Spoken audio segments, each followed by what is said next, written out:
വന്നു. സ്വസ്ഥത അതെന്നും എന്റെ ജീവിതത്തിൽ നഷ്ടപ്പെട്ടു കഴിഞ്ഞിരുന്നു. ഒരിക്കൽ പോലും സ്നേഹത്തോടെ ആ സ്ത്രീ എന്നോട് പെരുമാറിയിട്ടില്ല. അവരെ സംബന്ധിച്ചിടത്തോളം ഞാൻ ആ വീട്ടിൽ ഒരു അധിക പറ്റായിരുന്നു.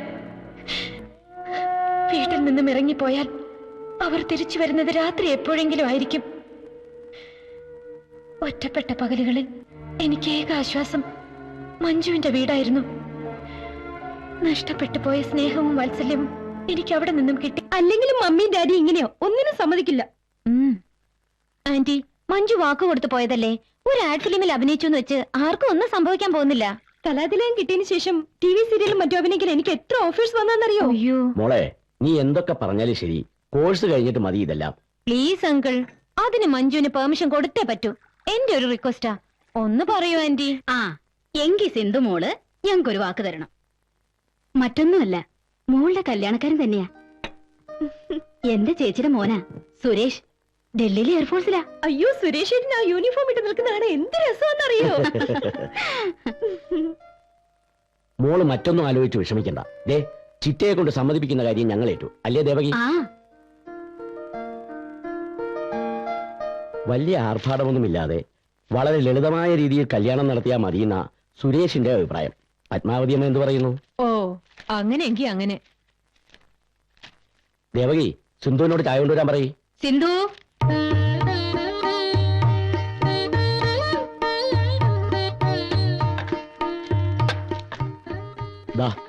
നിങ്ങൾക്ക് എന്തെങ്കിലും സംസാരിക്കണമെങ്കിൽ ആകാം. അത് ഞങ്ങൾ ഡൽഹി പോകുന്ന വഴിക്ക് സംസാരിച്ചോളാം. അല്ലേ സിന്ധു? അപ്പൊ എല്ലാം നമ്മൾ പറഞ്ഞ പോലെ തന്നെ അല്ലേ? വരുന്ന മാസം 10-ാം തീയതി കല്യാണം. അത് ഇവിടെ വെച്ച് നടത്തണമെന്ന് ഇപ്പൊ തന്നെ അങ്ങ് തീരുമാനിക്കാം. എന്താ പത്മാവതി? ഇത്രയൊക്കെ തീരുമാനിച്ച സ്ഥിതിക്ക് ഇത് നിങ്ങളൊക്കെ അങ്ങ് തീരുമാനിച്ചാ മതി. എല്ലാ പ്രതീക്ഷകളും അസ്തമിക്കുകയായിരുന്നു. അച്ഛനും അമ്മയും ഉണ്ടായിരുന്നെങ്കിൽ എന്നാശിച്ചു പോയ നിമിഷം. കുട്ടി പോയി ഡ്രസ് ചേഞ്ച് ചെയ്ത് വരും. ഞാൻ പോയി ഡ്രസ് മാറ്റിട്ട് ഞങ്ങളും വരാം. ശരി. കുട്ടിയുടെ പെർഫോമൻസിനെ കുറിച്ച് എല്ലാവർക്കും നല്ല അഭിപ്രായമാണ്. താങ്ക്സ്. അടുത്ത ഡ്രസ് ചേഞ്ച് ചെയ്താ. അയ്യേ, ഞാൻ ഈ ചുരിദാർ ഇട്ടോളാം. ശരീരം മുഴുവനും മൂടിപ്പൊതിഞ്ഞു നിന്നാ ഒരു അട്രാക്ഷനും ഉണ്ടാവില്ല. ഇതൊരു ആഡ് ഫിലിം അല്ല കുട്ടി. ഷൂട്ട് ചെയ്യുമ്പോഴേ പറയണമെന്ന് വിചാരിച്ചതാ. ഇതൊക്കെ മൂടി വെക്കുന്നത് എന്താ ഇത്?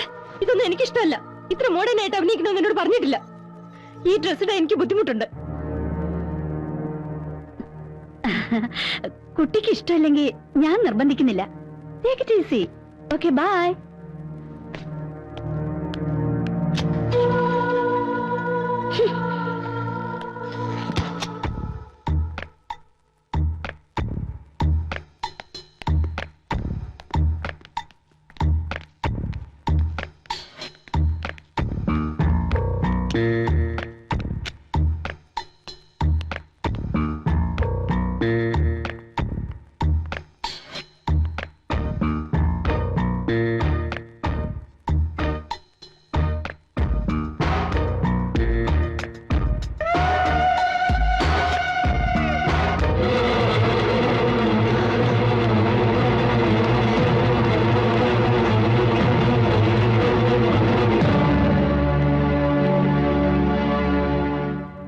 ഫിലിമിന്റെ പേരിൽ അവിടെ വേറെന്തൊക്കെയോ വൃത്തികേടുകളാണ് നടക്കുന്നത്.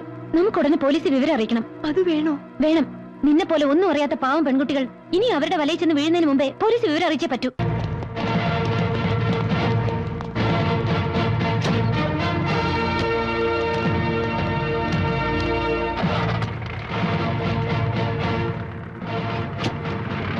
ആ ഒരു സംഭവം എന്റെ ജീവിതത്തിൽ ഇത്രയും വലിയൊരു ആഘാതം സൃഷ്ടിക്കുമെന്ന് ഞാൻ ഒരിക്കലും പ്രതീക്ഷിച്ചില്ല. ഞാൻ ഇവിടെ ഉണ്ടായിരുന്നു, ഇങ്ങനെയൊന്നും സംഭവിക്കില്ലായിരുന്നു. ആ സമയത്ത് തിരുവനന്തപുരത്തെ കെട്ടിയെടുക്കണമെന്ന് പറഞ്ഞ് DIGയുടെ ഫോൺ. ഇത്രയൊക്കെ ആളുകൾ ഉണ്ടായിട്ട് എന്ത് പ്രയോജനം? നാറാവുന്നിടത്തോളം നാറിയില്ലേ ഞാൻ. സ്റ്റേഷനിലെത്തും മുമ്പേ ജാമ്യവുമായി ആളുണ്ടായിരുന്നില്ലേ അവിടെ? കേസ് പോലും ചാർജ് ചെയ്യാതെ പുഷ്പം പോലെ ഇറങ്ങി പോന്നില്ലേ ദേവയാനി? ആ സിന്ധു എന്ന പെൺകുട്ടി നേരിട്ട് വന്ന് റിട്ടേൺ കംപ്ലൈന്റ് കൊടുത്ത സ്ഥിതിക്ക് SIക്ക് നടപടി എടുക്കാതിരിക്കാൻ പറ്റോ? അതും പുതുതായി ചാർജ് എടുത്ത ഒരാൾക്ക്. എന്നെ അപമാനിച്ചവളെ ഞാൻ വെറുതെ വിടില്ല. ഈ വരുന്ന 27-ാം തീയതി അവളുടെ വിവാഹമാണ്. ആ വിവാഹം നടക്കാൻ പാടില്ല. ഞാൻ അനുഭവിച്ച വേദന, അപമാനം അതവൾ ജീവിതകാലം മുഴുവൻ അനുഭവിക്കണം. സംഭവമല്ല ഒതുക്കിയ സ്ഥിതിക്ക് ഈ ഒരു വാശിയുടെ ആവശ്യമുണ്ടോ? ഉണ്ട്. അല്ലെങ്കിൽ ഈ ദേവയാനി ജീവിച്ചിരുന്നിട്ട് കാര്യമില്ല. സിന്ധു, അവളെ ഞാൻ കുത്തുവാള അടിപ്പിക്കും. ഇതെന്റെ ശപഥമാണ്. പാഞ്ചാലി ശപഥം എന്നൊക്കെ പറയുന്ന പോലെ ദേവയാനി ശപഥം അല്ലേ? അതെ, ഈ ശപഥം നിറവേറ്റാൻ സേതു സാർ എന്നെ സഹായിച്ചേ പറ്റൂ. ദേവയാനി ഇമോഷണൽ ആവണ്ട. അപ്പോൾ നേരെ ഓ. ദേവയാനിക്ക് എന്താ വേണ്ടെന്ന് വെച്ചാ ചെയ്തു കൊടുത്തേക്ക്. ശരി.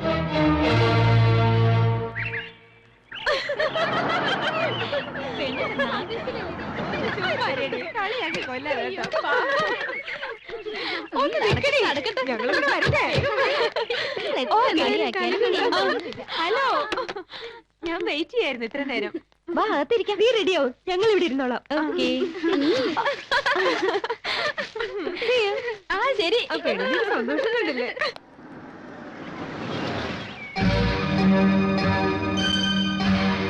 മാഡം, ഒരു ഫോണുണ്ട്.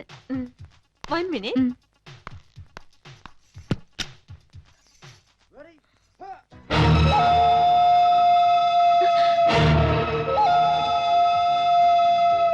ആരാ? അത് പുറത്തു നടച്ചു.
ഹലോ, മിസ്റ്റർ സുരേഷ് അല്ലേ? അതെ.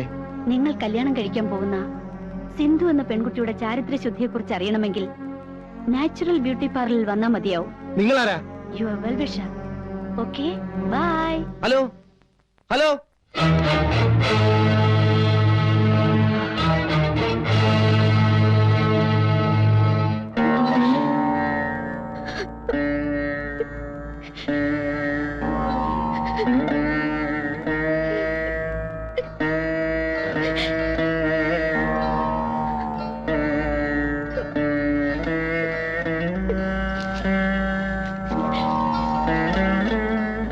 ഇതാ 500 രൂപ. സാധാരണ ഞാൻ 100 രൂപ കൊടുക്കാറുള്ളൂ. ആ, നീ വലിയ വീട്ടിലെ പെണ്ണല്ലേ?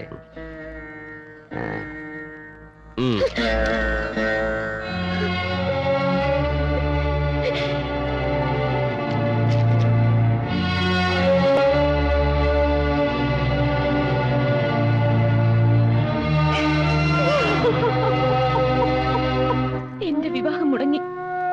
എല്ലാവരും എന്നെ വെറുത്തു, പരിഹസിച്ചു. എന്റെ ജീവിതം, ഭാവി എല്ലാം നശിച്ചു. എനിക്ക് വേണമെങ്കിൽ എല്ലാ നിമിഷങ്ങൾ കൊണ്ട് അവസാനിപ്പിക്കാമായിരുന്നു. പോലീസിൽ കംപ്ലൈന്റ് കൊടുക്കാമായിരുന്നു. അല്ലെങ്കിൽ എന്റെ വയറ്റിൽ വളരുന്ന കുഞ്ഞിനെ നശിപ്പിച്ചിട്ട് ഒന്നും സംഭവിക്കാത്തതുപോലെ ഏതെങ്കിലും ചെറുപ്പക്കാരന്റെ ഭാര്യയെ ജീവിക്കാമായിരുന്നു. പക്ഷേ എനിക്ക് ആവശ്യം എന്റെ വയറ്റിൽ വളരുന്ന കുഞ്ഞിന്റെ അച്ഛനെയാണ്. മോളെ, നീ എന്തൊക്കെ പറഞ്ഞാലും അവനോടൊത്തുള്ള ജീവിതം വേണ്ട മോളെ. ഒരിക്കലും അത് ശാശ്വതമാവില്ല. ചെറുപ്പം കൊണ്ട് തോന്നുന്ന വാശിയാ ഇതൊക്കെ. കഴിഞ്ഞതെല്ലാം നീ മറക്കണം. ചേച്ചിക്ക് എങ്ങനെ ഇത് പറയാൻ കഴിയുന്നു? 20 വർഷം മുമ്പ് ഒരു വാക്ക് പോലും പറയാതെ ഇറങ്ങിപ്പോയ ചേച്ചിയുടെ ഭർത്താവ് ഇന്ന് വരും നാളെ വരും എന്ന പ്രതീക്ഷയിലല്ലേ ചേച്ചി കാത്തിരിക്കുന്നത്? എന്തുകൊണ്ട് ചേച്ചിക്ക് അയാളെ വെറുക്കാൻ കഴിയുന്നില്ല, മറക്കാൻ കഴിയുന്നില്ല? എല്ലാം അറിഞ്ഞുകൊണ്ട് തന്നെയാ ഞാൻ വന്നത്. എത്ര തെമ്മാടിയായാലും കൊള്ളരുതാത്തവനായാലും എന്റെ വയറ്റിൽ വളരുന്ന കുഞ്ഞിന്റെ അച്ഛൻ അയാളാണ്. അത് ഞാൻ തെളിയിക്കും.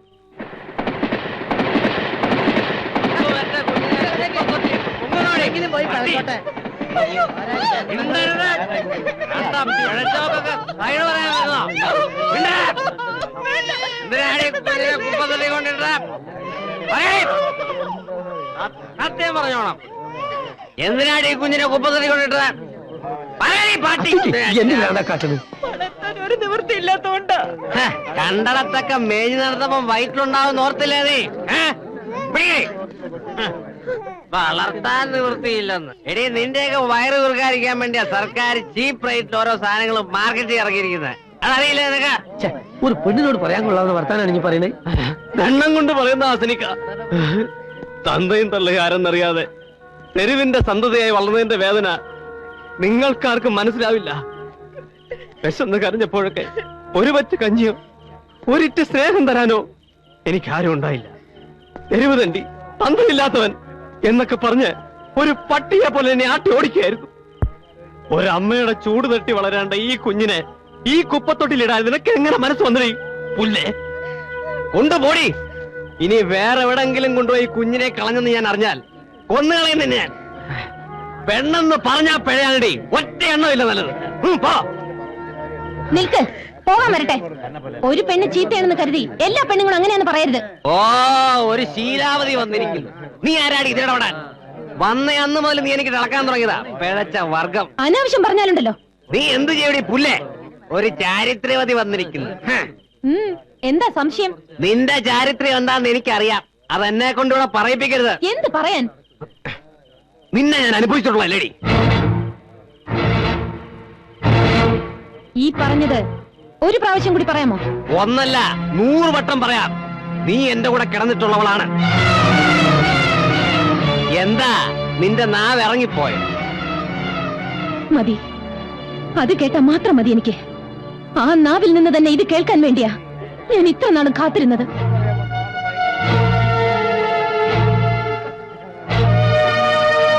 കാശിനു വേണ്ടി എന്റെ മാനം നശിപ്പിച്ചിട്ട് ഇപ്പൊ നിന്ന് സദാചാരം പ്രസംഗിക്കുന്നു. പെണ്ണെന്ന് പറഞ്ഞാൽ പിഴയാണെന്ന് വിളിച്ചു കൂവുന്നു. നിൽക്കൂ, ഇതിന് സമാധാനം പറഞ്ഞിട്ട് പോണം. നിങ്ങൾ ചെയ്ത ക്രൂരതയുടെ ഫലം എന്റെ വയറ്റിൽ വളരുന്നുണ്ട്. അതിന് ഞാൻ എന്ത് ചെയ്യണം?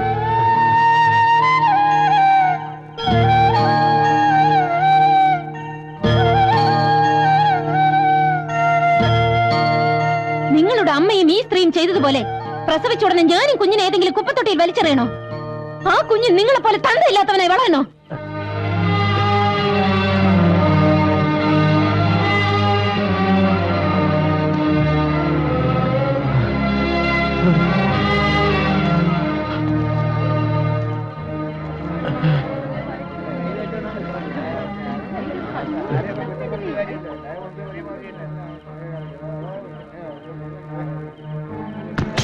എടീ, നീ ഇത്തരക്കാരിയാണെന്ന് ഞാൻ വിചാരിക്കുന്നു. ഇനി ആ പടി ചവിട്ടി പോരും. മാനവും മര്യാദയ്ക്കും ജീവിക്കുന്നോളാ ഞാൻ.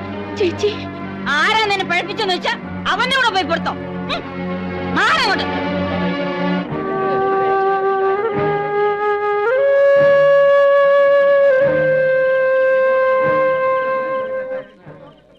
അച്ചുട്ടേ, ഞാൻ ഈ കേട്ടതൊക്കെ നേരാ. പറയണോ? അണിയാ, ഒരു വീഡിയോ. ഓളെ കണ്ണീര് വീണാൽ എന്നോട് പടച്ചോൻ പോലും പൊറുക്കൂല. യോളെ വിളിച്ച് കുടി കേറ്റ്.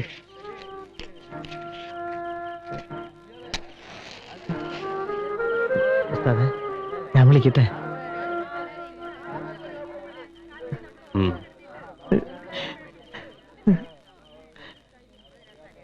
എന്താ എല്ലാരും നോക്കി നിൽക്കണേ? കാഴ്ച കണ്ട് മതിയായില്ലേ? പോയി കിടന്ന് ഉറങ്ങാൻ നോക്ക്. പെങ്ങളെ വാ.